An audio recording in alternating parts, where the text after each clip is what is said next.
दोस्तों नमस्कार, स्वागत है आप सभी का द न्यूज लॉन्चर में। क्या अब मोदी को नहीं मिलेगा चुनाव जिताने वाला राजीव कुमार? सुप्रीम कोर्ट 19 फरवरी को बड़ा फैसला सुनाने जा रहा है। जो फैसला सुप्रीम कोर्ट सुनाने जा रहा है, जिस मशीनरी का, जिस तंत्र का इस्तेमाल करके भारतीय जनता पार्टी हर एक राज्य जीतती चली जा रही है, मोदी जी एक के बाद एक राज्य जीतते चले जा रहे हैं, बीजेपी की आंधी चल रही है, क्या अब उस पर विराम चिन्ह लग जाएगा? ऐसा एक फैसला सुप्रीम कोर्ट में काफी समय से पेंडिंग पड़ा हुआ है, जिस पर 19 फरवरी को देश में कोहराम मचने वाला है। सबसे पहले कंट्रोल रूम आशीष चित्रांशी सर को जोड़ लीजिए। सर, स्वागत है आपका। जजों की नियुक्ति का मामला फंसा हुआ है काफी समय से सुप्रीम कोर्ट में। 18 फरवरी को राजीव कुमार रिटायर होने जा रहे हैं और 19 फरवरी को इस पर बड़ा फैसला आएगा। क्या मोदी जी को अब चुनाव जिताने वाला राजीव कुमार मिलेगा या इस पर विराम चिन्ह लगेगा?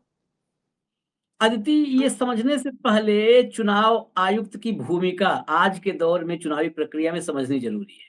और उससे पहले मैं आज एक बात और बताने जा रहा हूं, शायद कम लोगों को जानकारी होगी। राजीव कुमार के बाद कौन?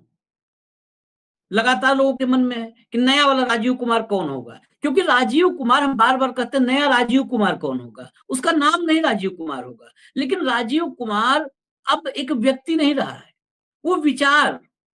जहां पर चुनावी गड़बड़ियों के दर्जनों सैकड़ों मामले हैं और कहीं पर कोई जवाब नहीं है, अदालतें सवाल कर रही हैं। इस दौर में अदालतें भी कम ही सवाल कर रही हैं, नॉर्मली तो बच बचा के निकल ही जाते हैं। अभी मुंबई हाई कोर्ट ने मांगा है, जवाब मांग लिया है। महाराष्ट्र में जितने कुल एडल्ट पॉपुलेशन जितनी है, उससे ज्यादा मतदाता हो गए। एडल्ट पॉपुलेशन से ज्यादा मतदाता संभव ही नहीं है भाई, संभव ही नहीं है। जिसके 2 बच्चे हों, उसके 5 बच्चों का स्कूल में एडमिशन कैसे कागज में दिखाया जा सकता है कि 2 ही बच्चे उसके हैं, पैदा 2 बच्चे किया और स्कूल में 5 पढ़ रहे हैं उसके बच्चे, ऐसे कैसे हो सकता है? ऐसी ऐसी धांधलियां, मशीन से लेकर के और वोटर लिस्ट तक कितना गड़बड़ झाला हुआ है। अब राजीव कुमार जो ये ऐसा विचार बन चुका है, तो राजीव कुमार के बाद कौन आएगा, यहां से मैं शुरू करूंगा, तब इस मामले के 19 फरवरी वाले सुनवाई पर और फैसले पर हम आ पाएंगे। राजीव कुमार के बाद चर्चा है ज्ञानेश कुमार। 2 और जो उनके साथ आयुक्त हैं, उसमें ज्ञानेश कुमार है और एक सुखबीर सिंह सिंधु। ये दोनों कैसे आए थे वो भी आपको याद होगा। 14 फरवरी 2024 की तारीख थी, अनूप चंद्र पांडे रिटायर हो गए, एक चुनाव आयुक्त।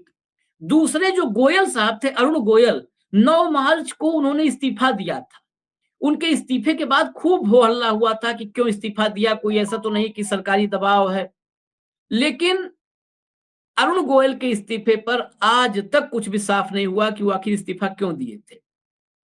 फिर ये 2 लोग आते हैं मोदी जी के नए वाले कानून से।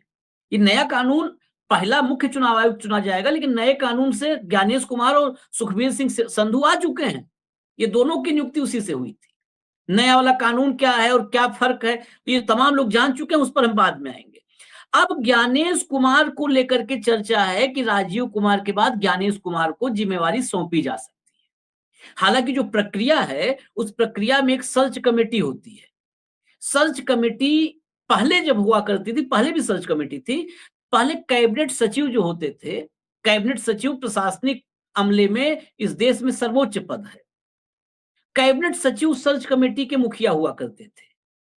लेकिन अब नए वाले कानून के बाद कानून मंत्री सर्च कमेटी के मुखिया हो गए। कानून मंत्री रहेंगे और 2 केंद्रीय सचिव होते हैं।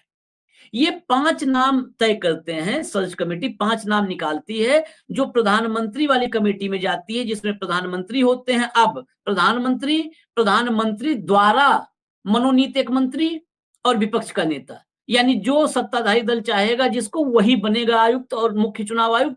इसमें कोई 2 राय नहीं है, क्योंकि 2 के मुकाबले 1 बहुमत के आधार पर बनना है, वो तो सिर्फ एक डेकोरम है, वो डेकोरेटिव आइटम अब रह गया है। विपक्ष का नेता, लीडर ऑफ अपोजिशन, उसकी कोई भूमिका है नहीं। तो अब ये 5 नाम कोई कुछ भी लेके जाए, यहां पर एक प्रिविलेज, एक विशेषाधिकार है कि 5 नाम सर्च कमेटी जो लेके जाएगी, ये जरूरी नहीं है कि प्रधानमंत्री वाली कमेटी उसी को आयुक्त, चुनाव आयुक्त या मुख्य चुनाव आयुक्त बनाए। वो उन 5 नामों को खारिज करके कोई भी नाम जो उनको मन में आए उसको मुहर लगा सकते हैं उस पे। अब ज्ञानेश कुमार का मैंने क्यों नाम लिया आज इस चर्चा से इतर, क्योंकि ये समझना जरूरी है, उसी से जुड़ा है। ज्ञानेश कुमार अमित शाह के बड़े करीबी हैं।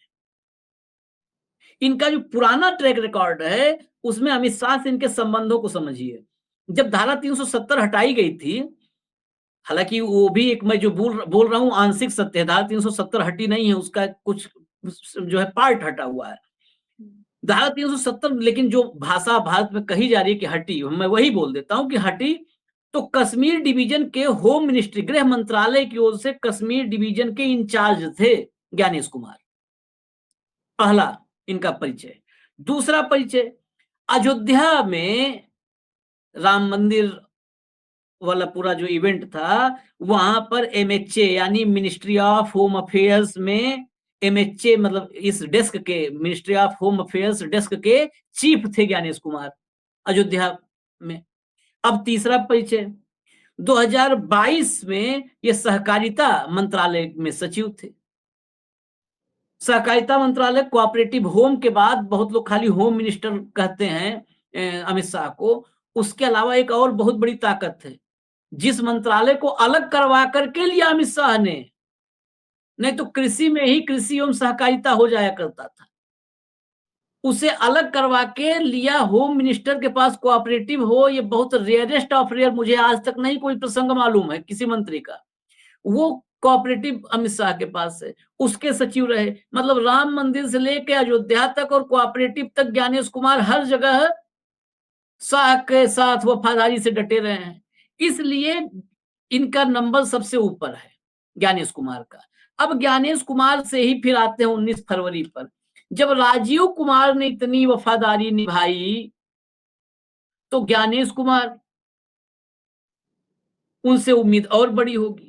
अब दूसरी इसके साथ एक बात और कि मोदी के बाद कौन, तो मोदी के बाद कौन, विजय रथ पर सवार अमित शाह अगर वो अश्वमेध घोड़ा लेकर के निकलते हैं, दौड़ाते हैं, तो उनको ज्ञानेश कुमार जैसा वफादार और परखा हुआ, अब तो रिटायर्ड आईएएस हैं, रहे तब आईएएस रहे तब तक उनके साथ काम किए, अब उस घोड़े को टीका लगाने काम ज्ञानेश कुमार कर सकते हैं।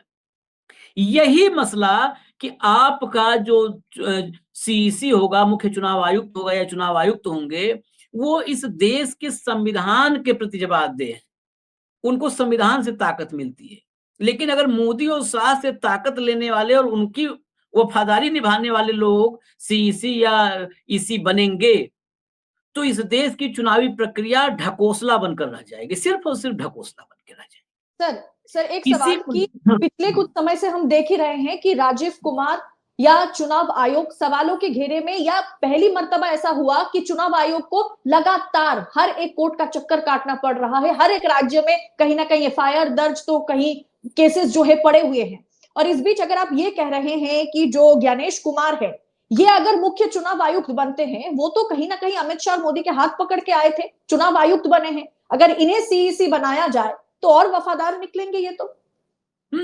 वफादारी का जो पैरामीटर सेट कर दिया है राजीव कुमार ने ना, वही बहुत ऊपर है, उसको छूने वाला हमेशा उनसे आगे चला जाएगा, क्योंकि वो बहुत ऊपर का जो है माइलस्टोन सेट किए हैं, बहुत हाई स्टैंडर्ड उनके हैं।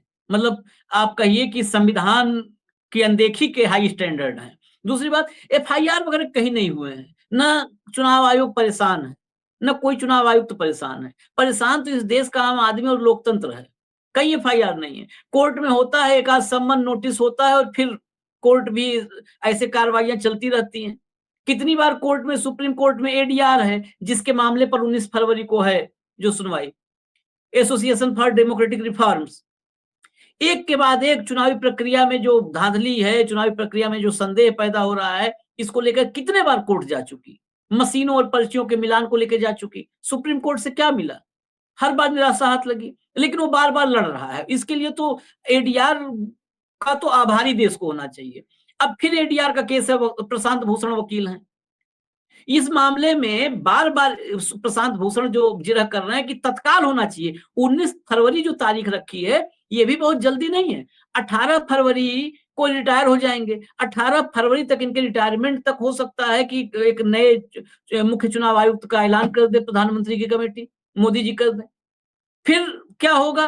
फिर सुप्रीम कोर्ट में वही दलील आएगी बार बार। याद करिए चंद्रचूड़ ने क्या कहा था उद्धव ठाकरे की सरकार जब गिराई गई थी, कि अगर उद्धव ठाकरे ने इस्तीफा नहीं दिया होता तो हम उनको जो है कंटिन्यू कर देते, जो कुछ हुआ असंवैधानिक हुआ है। तो असंवैधानिक हुआ था, लेकिन असंवैधानिक चीज वहां 2.5 साल तक चली। तो वैसे ही नया चुनाव आयुक्त जब आ जाएगा तो फिर यही बेंच जो है, ये एन कोटेश्वर सिंह की और जस्टिस सूर्यकांत और जस्टिस एन कोटेश्वर सिंह की बेंच है। फिर ये कहेंगे कि नया चुनाव आयुक्त आ गया है, अब चलिए इनका कार्यकाल पूरा होने तक हम लोग सुनवाई करते रहेंगे। महत्वपूर्ण ये है कि आप इस नियुक्ति को, अगर ये नियुक्ति कोई होती भी है तो उस नियुक्ति को आप कहीं से खारिज कर सकें। आप फैसला अगर 19 को भी नहीं फैसला दिए, 19 को भी जिरह करके अगली डेट लगा दिए, ये मनसा बता देगा कि फिर नहीं होने वाला भाई, सुप्रीम कोर्ट में भी कुछ होने वाला नहीं है।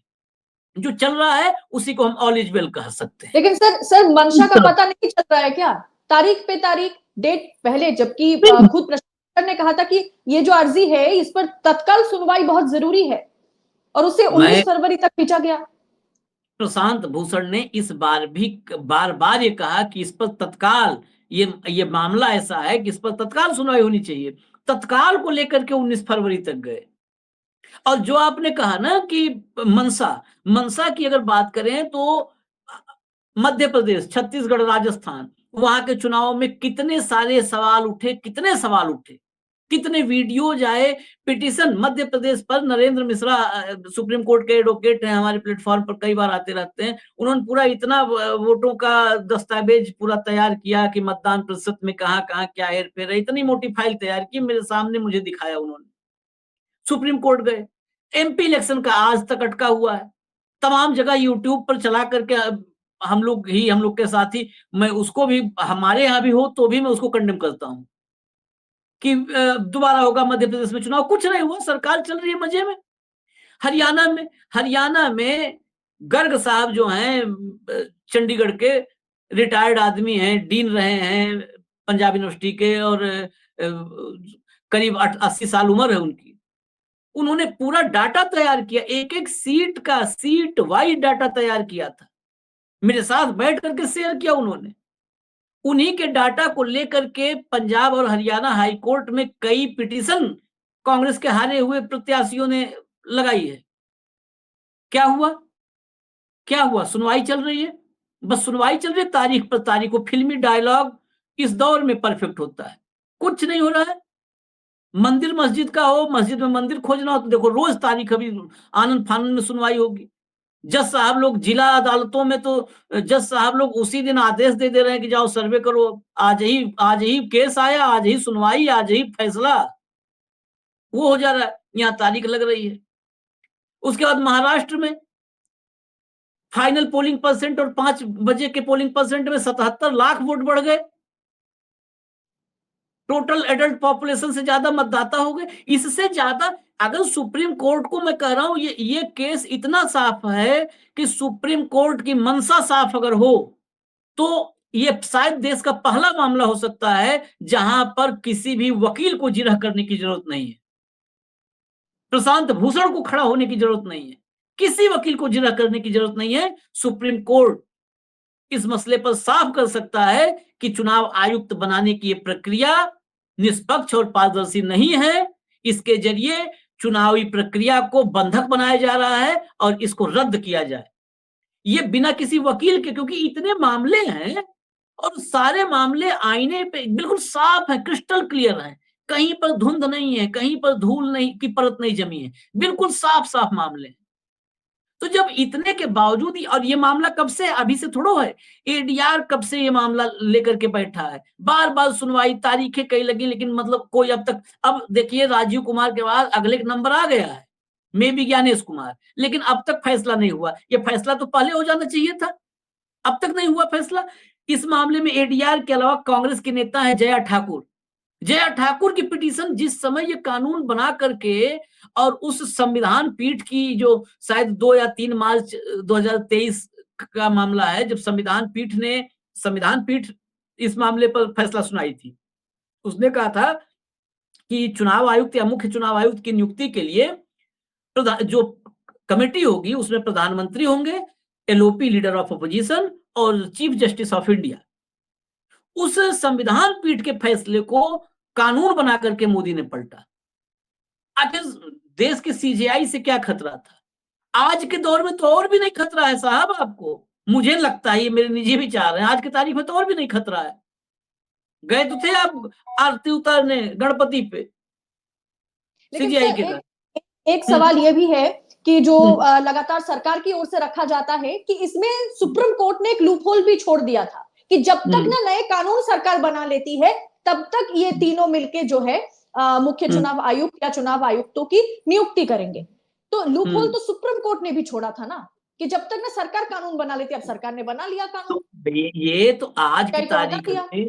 आज की तारीख में तमाम जजमेंट्स में ये लूप होल्स चंद्रचूड़। देखिए सीजीआई रहे हैं देश के, लेकिन ऐसा नहीं कि सीजीआई है तो हम टिप्पणी नहीं करेंगे भाई।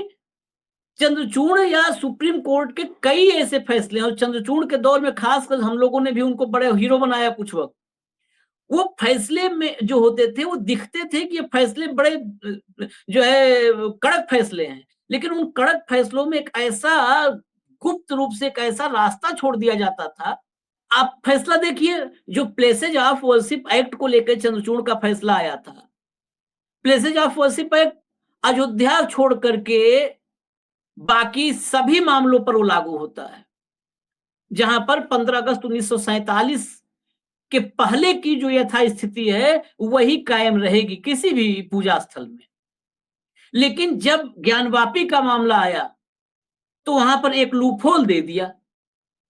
आज पूरे देश में अगर फाइटर जेट 6 जनरेशन बनाने के बजाय लोग मंगल और चांद पर जाने के बजाय लगे हुए हैं मस्जिद में मंदिर खोजने में, शिवलिंग खोजने में, तो उसका भी रास्ता किसने दिया था?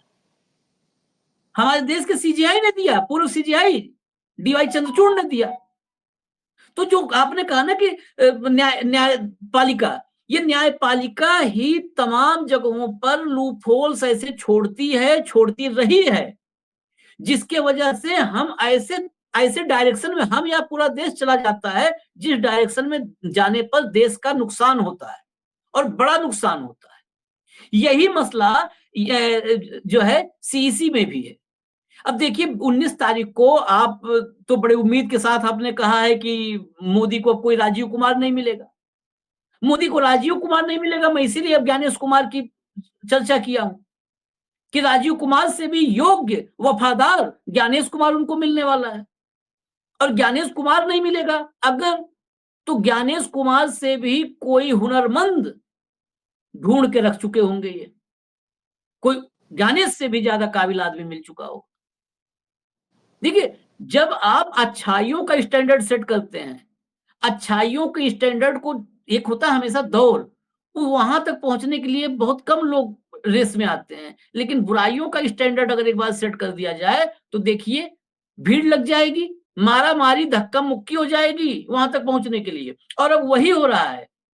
इसमें मैं एक डीवाई चंद्रचूड़ सीजीआई को बहुत कसूरवार मानता हूं इस देश के लिए। मसीह मॉडल याद है आपको चंडीगढ़ का? मसीह मॉडल जब हुआ, अनिल मसीह जिसने कैमरे पर जो वोटों की चोरी करते हुए पकड़ा गया था, उस मसीह को जब सुप्रीम कोर्ट में, देखिए जो है पंजाब हरियाणा हाई कोर्ट से कुछ रिलीफ नहीं मिला। हाई कोर्टों की हालत सब वही मालिक है जिससे पूछ करके फैसले करते थे चंद्रचूड़ साहब भगवान से, वही मालिक है भगवान।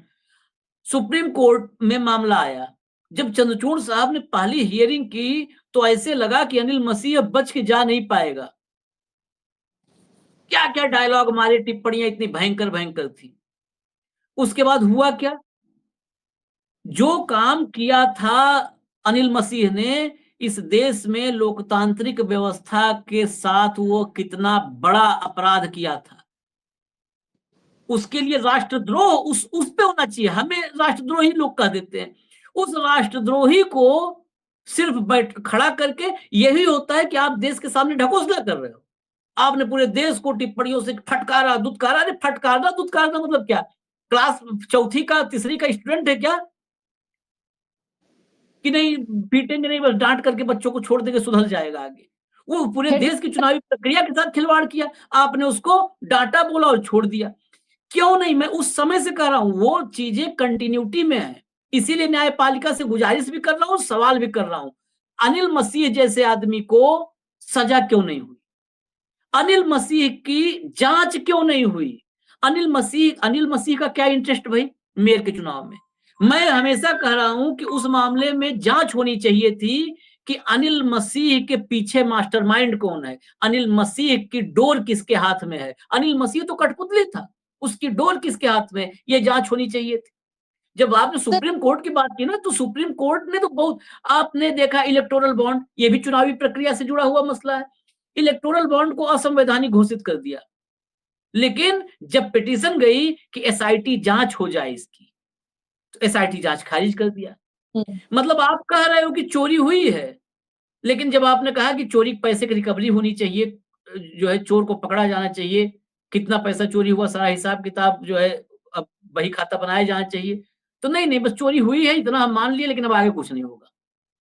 जी ये कौन सर, सा क्या इंसाफ है? इसी इसीलिए इसीलिए जरूरी है ना, इसीलिए 19 फरवरी की जो तारीख है ये बहुत महत्वपूर्ण है कि सुप्रीम कोर्ट का एक फैसला जो है वो पूरी चुनावी प्रक्रिया की पारदर्शिता को कहीं ना कहीं सही जगह पर मतलब पहुंचाया पहुंचाया जा सकता है, पहुंचा सकता है सुप्रीम कोर्ट का एक फैसला। क्योंकि चाहे फॉर्म 17C हो, चाहे डेटा डिलीट का मामला हो, वोटर टर्नआउट डेटा का मामला हो, वोट प्रतिशत में बढ़ोतरी हो, मतलब सवालों के घेरे में चुनाव आयोग, पूरी चुनावी प्रक्रिया। हम लार्जेस्ट डेमोक्रेसी की बात करते हैं तो डेमोक्रेसी में, लोकतंत्र में चुनाव ही तो सबसे बड़ा पर्व है ना।